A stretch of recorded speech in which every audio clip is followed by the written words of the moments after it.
Ndinonzi Patricia Murambinda. Ndinoshanda neHarare Dawn Rotary Club. Ndiri kuclub ikoko ndiri projects chair. Maprojects atinoita akawanda anosanganisira kupa mawiricheya, macrutches, mazema frames nemawalking aids kune avo vari physically challenged, zvichireva kuti vakaremara vamwe vedu.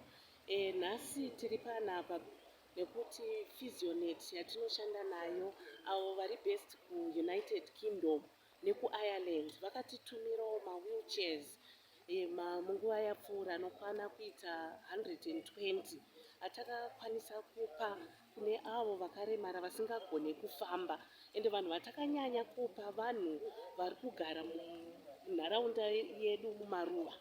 Ndokwatakanyanya kuona dambudziko rekuti vanhu ivava vanotarisirwa pasi munzvimbo dzavanogara. Vamwe vanoswera vakavharirwa mudzimba vasingakwanisi kana kuita chavanokwanisa kuita kana kuenda kuchimbuzi chaiko kana kuzvibikira.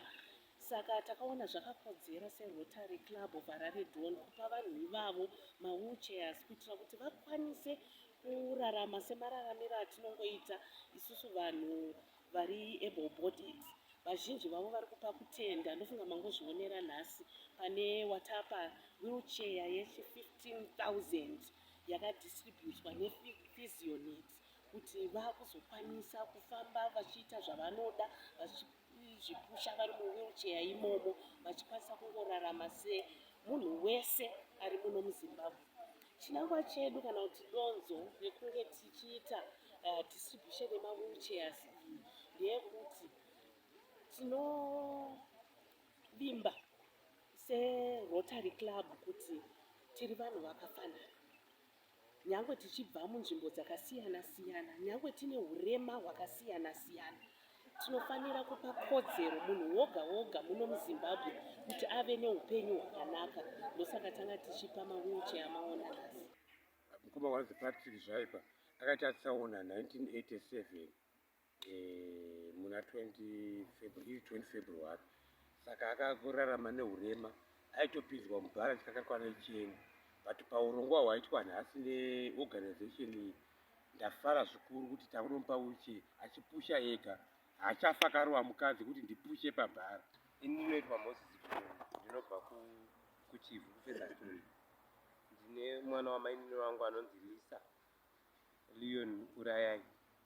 Aane 13 years akarara. Akangozvarwa ane hurema hwaanahwo hwekusamuka kana kufamba.